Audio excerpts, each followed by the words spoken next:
y'all. Welcome back to the show. It's Anti-War Radio, Chaos 95.9 in Austin, Texas. We're streaming live worldwide on the internet at chaosradioaustin.org and at antiwar.com/radio. And our next guest today is Anand Gopal. He is a reporter for the Christian Science Monitor and Wall Street Journal, or at least has been. He has a new report that is a project of TomDispatch.com and of the Nation Institute. It's called Obama's Secret Prisons, and you can find it under Tom Englehart's name at antiwar.com. That's original.antiwar.com/Englehart. Welcome to the show, Anand. How are you doing today? Good, thanks for having me. Well, thank you very much for joining us on the show. Really a groundbreaking story that you have here, and in a way, that's almost news in itself, that really you're the first person to write a story quite like this, and it's already February 2010, huh?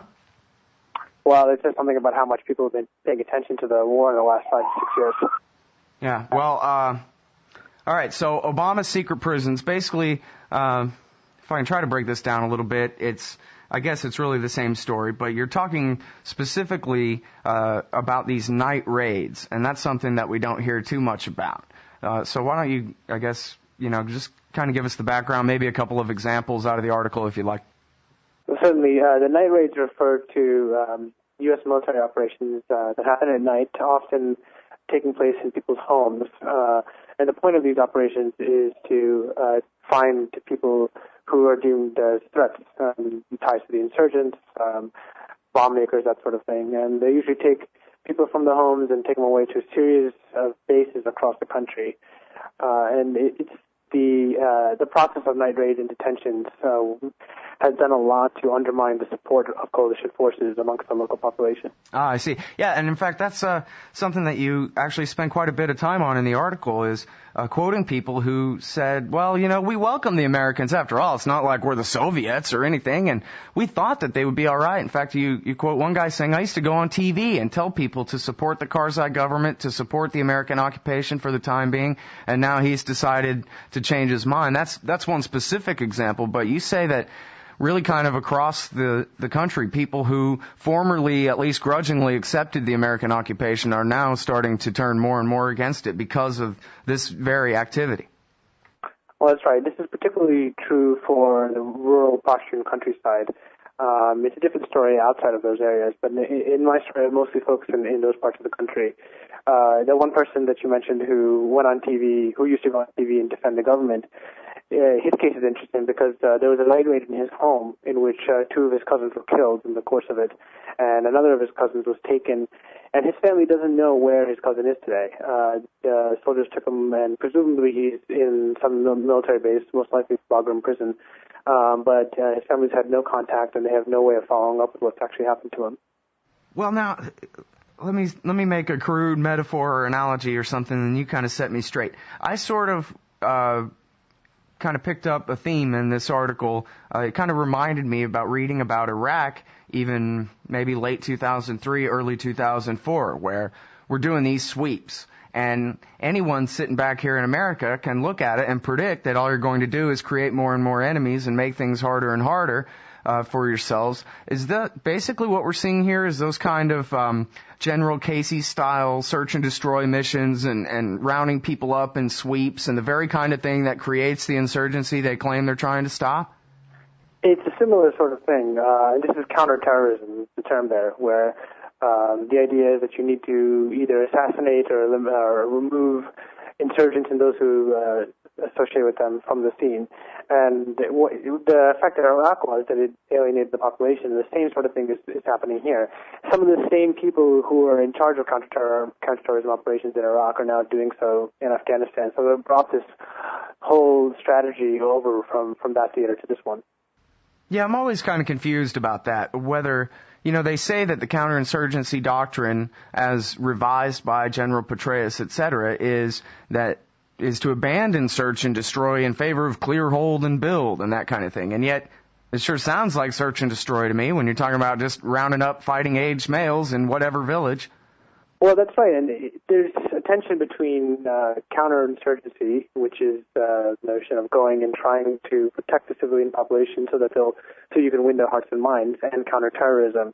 And it seems to me, when talking to military officials, that they haven't adequately resolved that tension, because on the one hand, there is, at least verbally, there's a sense that they need to stop doing these sorts of things. And in fact, General McChrystal, the main commander in Afghanistan, put out a directive in summer saying we need to limit night raids and other sorts of operations that cause offense amongst the population. But at the same time, it still continues, and it really hasn't abated in any way since that directive.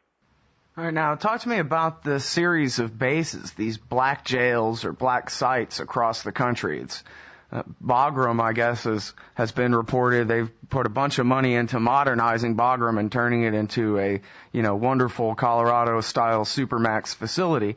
So apparently they're not just beating people to death at Bagram like they did poor Dilawar, the cab driver, back in the day, but they're doing that everywhere else. Is that it? Well, you're right, Bagram has gotten a lot better. But there are these smaller prisons, there's at least 9 that we know of officially, and then perhaps more that we don't know of, that sit on small U.S. military outposts throughout the country. And of the people I interviewed, I interviewed about a half a dozen, and more than half said that they were abused either at these sites or on the way to these sites. Well, so can you tell us what you learned about these sites from them? Well, these are tiny sites that are usually run by U.S. Special Operations Forces. They're typically used for interrogation. So people are brought from the homes to these places, held for 3 or 4 days and interrogated. Especially in the early years, from 2001 to about 2005, there's some pretty gross abuses that are taking place there, including people who are being killed just by being tortured and to the point where they could no longer stay alive. Some of that subsided, but you still have allegations of abuse even today.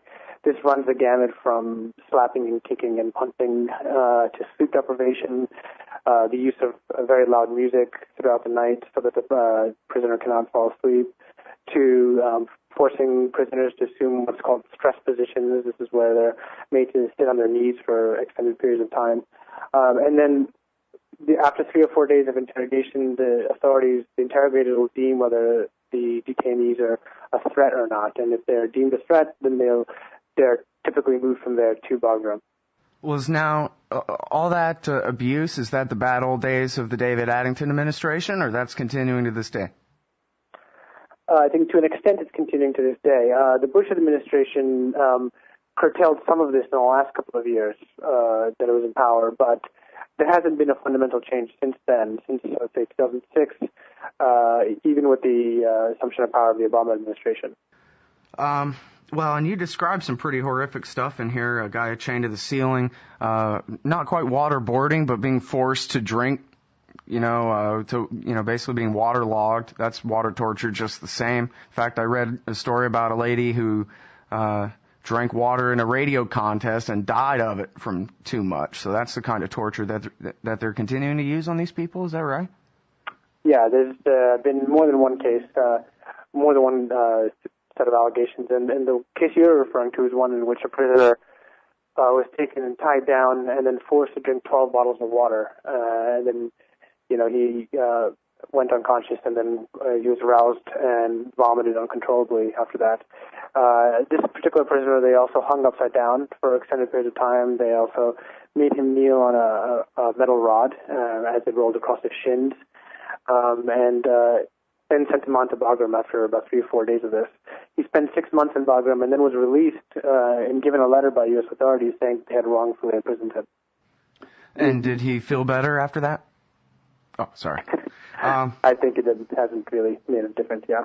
Yeah. All right. Well, and you also bring up the question of field executions, and I don't think this part is in your part of the article, but in Tom Englehart's introduction, he brings up again the story of these 8 students who supposedly were taken out and executed, some of them as young as 6th grade, supposedly. Were you able to confirm that, or do you know about that story? I know about the story, and this refers to an incident which was also a night raid that happened in one part of the country where Special Operations Forces came into a village, and the villagers claimed that the these children, the students, were taken out of their homes and tied up and shot. The U.S. military claims that they were fired at and these were combatants. It's very difficult to get to the heart of the matter, but I did see the photos of the people who were killed, and they certainly were students. That much we know. But one of the problems with reporting these sorts of stories is that so much of this happens in areas that are inaccessible to reporters, and so you have to, it's sort of a he said, she said thing. Mm-hmm.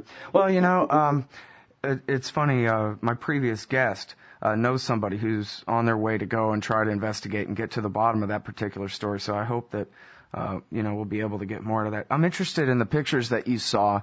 You say in the picture, I believe if I understood you right, you said they were definitely students. The picture that I saw, I don't know if this is accurate or not, they may have been students, but certainly none of them were as young as 12 years old in the picture that I saw of the dead men laying out there.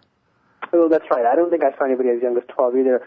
All the people I saw were young teenagers, but they all had beards as well, and it's unlikely that a 12-year-old would have a beard. Yeah, not that it's okay to put a 16-year-old on his knees and shoot him in the back of the head, but right. That's the story that's coming out of the Karzai government and the local authorities there, is that these kids were as young as 6th grade, and I just want to know what the truth is there. It's not like our government has a problem shooting 6th graders with missiles. I don't know if it's really much different to put them on their knees and execute them.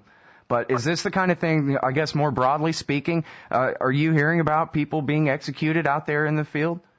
Well, first I just wanted to clarify to people, too, that in the Afghan countryside, people are illiterate, most people are illiterate, and most people don't even know their ages. So it's very difficult to get an accurate estimate of age from people. And also, a 6th grader means many different things because there's people as old as 18 and as young as 10 that are all in the same class in Afghanistan, the nature of it. But I've heard cases of people being executed. It's very difficult to prove any of this. There's one case that I talked about in my story in which somebody was detained, and then 2 people were detained and their bodies were found in handcuffs near a U.S. base 2 days later. Now, it's difficult to say what actually happened, but what we do know is what the political effect of that is on the ground, and that is that people, the locals, think that the Americans killed them, and that's done more than anything to undermine any sort of support that the Americans could garner there.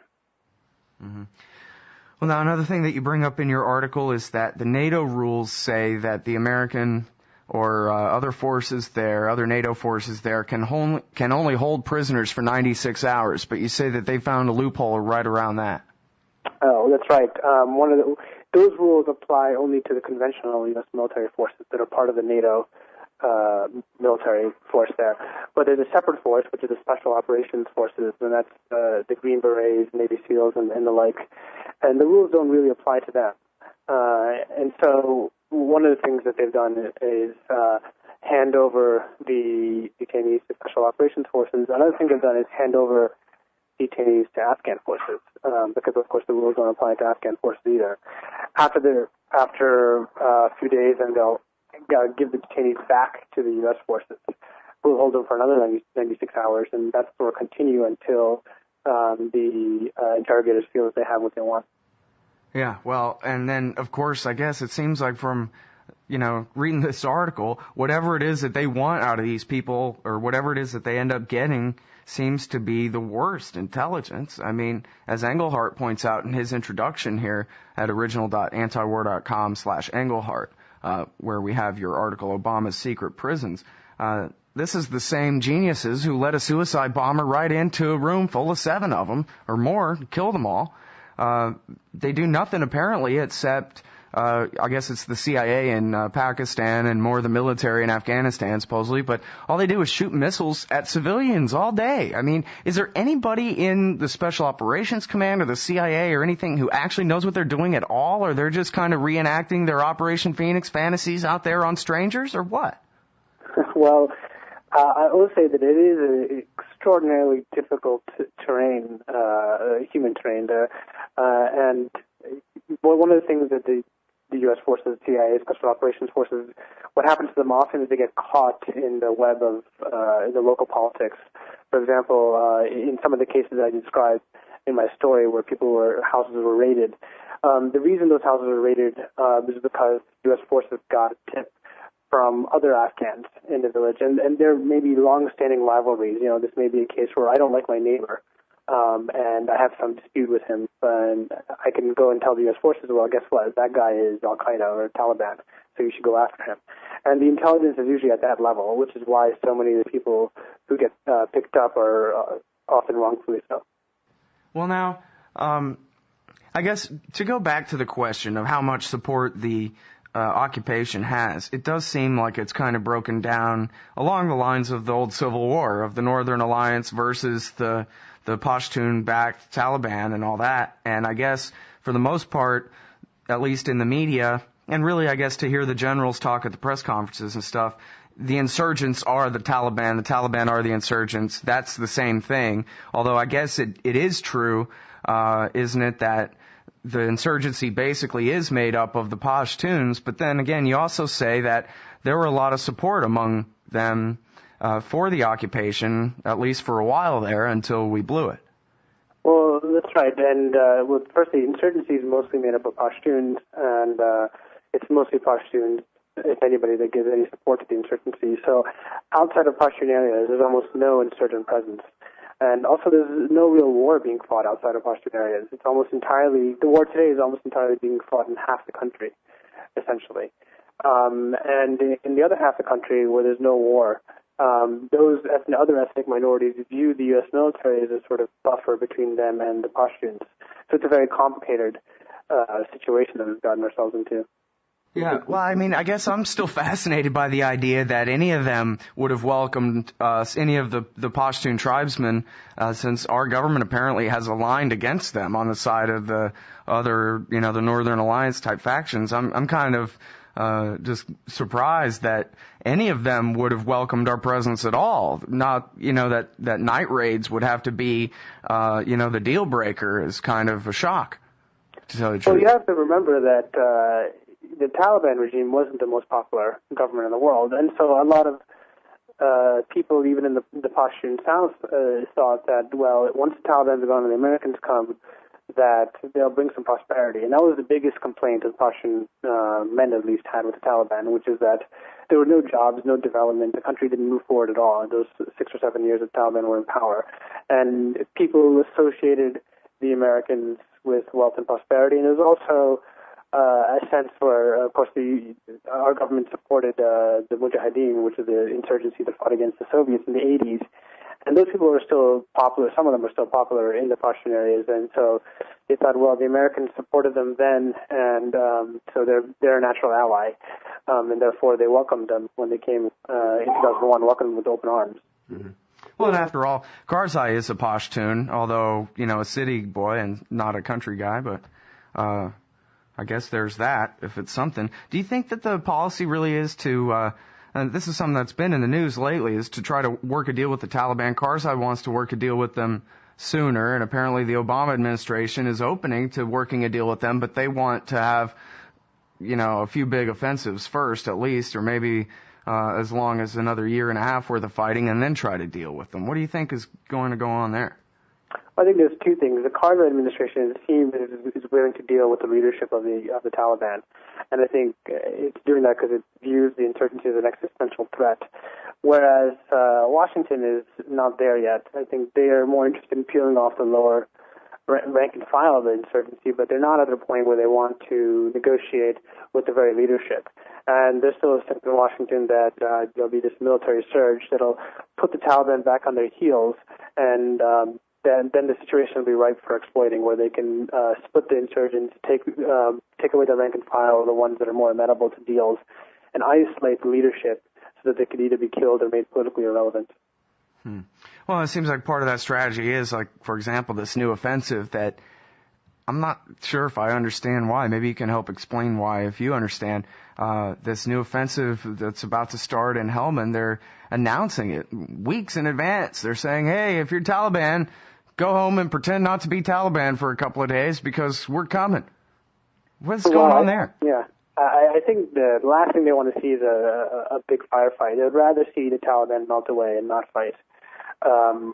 And it's part of the whole thinking of counterinsurgency, which is that you want to protect the civilian population. So the thinking is that if they just scare the Taliban and tell them to go away, we can take the town It'll be a huge political victory if we can retake the town, especially without any bullets fired, and then the population won't be put in harm's way, and then they'll support us. Okay, well, so I guess I had a worry, and I think I saw Chris Floyd express this pretty well in writing over at his blog, that, you know, perhaps this would be like Fallujah 2004, where all those kids got injured, where they said, listen, if you're not a bad guy, run. And then they went in a week later and said, if you're still in Fallujah, you're a bad guy, or else why didn't you run? And they turned the whole city into a free fire zone. Do you think that there's a possibility that might happen here? Well, there's certainly a danger of that. And just like before Fallujah, we're seeing people fleeing. There's been families that have been fleeing, but then, of course, not everybody can leave, and there's families that are staying behind as well. I think there's a danger, but the differences are Fallujah is a pretty big city compared to Marja, and also I think the insurgents in Fallujah were more willing to stay and fight. It remains to be seen. Perhaps the Taliban will, but Taliban historically have taken pretty major losses when they've tried to take on the U.S. or NATO forces in a conventional battle, and they've succeeded much more when they've melted into the background and laid roadside bombs and sort of fired rockets from the distance, and over time given losses to the coalition forces. Mm-hmm. Yeah, well, and again, breeding contempt for them. I wonder, you talk about in this article here, and again, it's Obama's secret prisons at original.antiwar.com/Engelhardt. It's by our guest, Anand Gopal. You talk about how basically the Taliban will stage an attack on American or NATO forces in a small village, and then they'll melt away. They take off running. And then the Americans come and round up a bunch of people in that village and end up, you know, provoking a lot more resistance among the regular people there, as we've been talking about. But I wonder if you think that's deliberate. Is this the Taliban tactic, is to actually, you know, kind of little miniature September 11ths all the time, smacking us in the face and daring us to come and put our soldiers in a place where it'll turn more people toward them and they can get a shot at our guys? Absolutely. I think it is deliberate. I think they plant themselves in areas that if the U.S. comes and attacks them, civilians would be killed. And it's sort of a perverse strategy, but it does work in their favor because when civilians are killed, and it's a propaganda coup for the insurgents. But I do think that's a deliberate strategy on their part. All right, everybody. That's Anand Gopal. People can still find you at the Christian Science Monitor and the Wall Street Journal? No, I'm independent. Okay, independent journalist, and this most recent one is at Tom Dispatch. It will be published in The Nation magazine, and right now you can find it at original.antiwar.com/Engelhardt. It's called Obama's Secret Prisons by Anand Gopal. Thank you very much for your time on the show today. Thank you.